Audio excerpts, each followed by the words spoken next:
so glad for you keeping us honest and working on things that matter.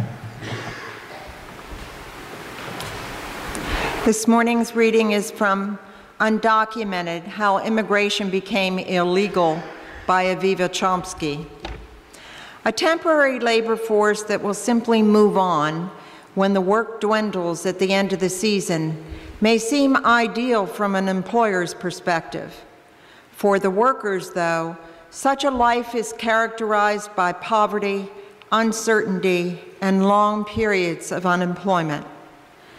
The Economist in 2010 noted the parallels between today's Mexican migrants and the desperate Okies who migrated during the Depression in their struggle to find work, comparing a contemporary Mexican migrant family, the Vegases, to the Jodes in John Steinbeck's Grapes of Wrath. In 2010, the U.S. Department of Agriculture published an analysis of the probable impact of increased immigration enforcement on the U.S. agricultural sector. The report cited the common figure that over half of the agricultural labor force consisted of undocumented Mexican workers. A reduction in undocumented migrant labor would lead to rising costs, the report concluded, and different scenarios depending upon the characteristics of the crops. Where the potential existed, mechanization would spread. Where mechanization was not an option, farmers would face market loss due to higher costs. Finally, new research in mechanization and rising consumer prices would likely result. It is notable that in no case did the report foresee improved working conditions or rising employment of domestic workers in agriculture.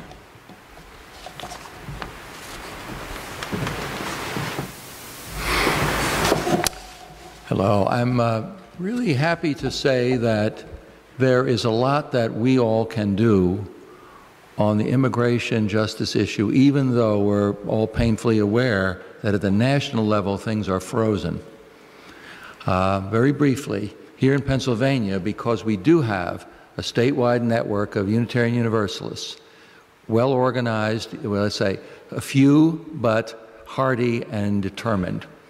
And one of our efforts is an immigration justice team, which I'm happy to co-chair with Hero. And we invite you to do a few very simple things that are minimal time commitment, and then we invite you to consider becoming more engaged. The simplest thing you can do today is right after the service, there's a petition that is a letter to Sarah Saldana, who by chance happens to be a UU, but she was nominated, she was appointed by President Obama to be head of the Immigration and Customs Enforcement. So she's directly involved in the day-to-day deportation and detention issues.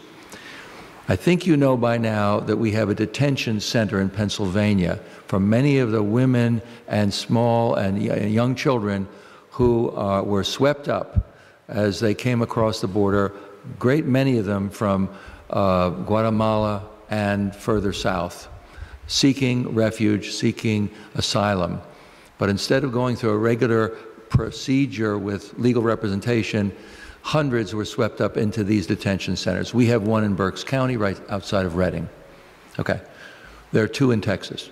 So we urge you as UUs to co-sign this letter, and this letter will be hand-delivered probably in early October to the office in Philadelphia, and they ask them of ICE, Immigration Customs Enforcement, ask them to make sure that it gets on the desk of Director Saldana. That's a very simple thing. We hope you will all take a minute to do that. Second thing is to become, if you're not already on the UU plan list, become on that list through email, and you will be invited from time to time to do other very specific things. We are engaged in trying to increase the number of elected representatives who support the Pennsylvania DREAM Act, which, if passed, would level the tuition playing field for sons and daughters of undocumented immigrants who have gone through all the steps, high school and so forth, and who've been admitted into a state college in Pennsylvania, but right now have to pay the out-of-state or international tuition, which is just an incredible burden. We are also part of a coalition working to make driver's licenses available to undocumented as well as documented immigrants so they can get to work legally and without fear of jail and losing their license and their livelihood.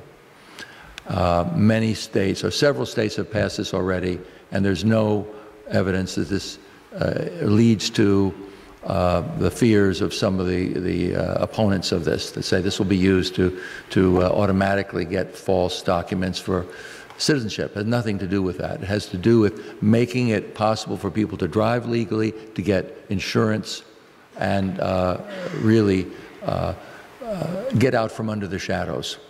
Because as the theme of Harvest knows, many, many undocumented workers throughout Pennsylvania are not a subway ride to work. They are throughout the state. They have to drive and for work and for emergencies. So we have those campaigns going on. We have a campaign to close down the Berks Detention Center. We have literature on the social action table about that. So these are very concrete ways that you can follow through. And last, I just say, the slideshows capture something that I'm very proud of, which is that you use more and more throughout Pennsylvania, because we show up, even if it's small numbers, we show up, we follow through, we are becoming more and more recognized partners with justice advocates in the immigration community and in other communities. And it's a good feeling as a UU to know that we are following through on our commitments to justice. Thank you.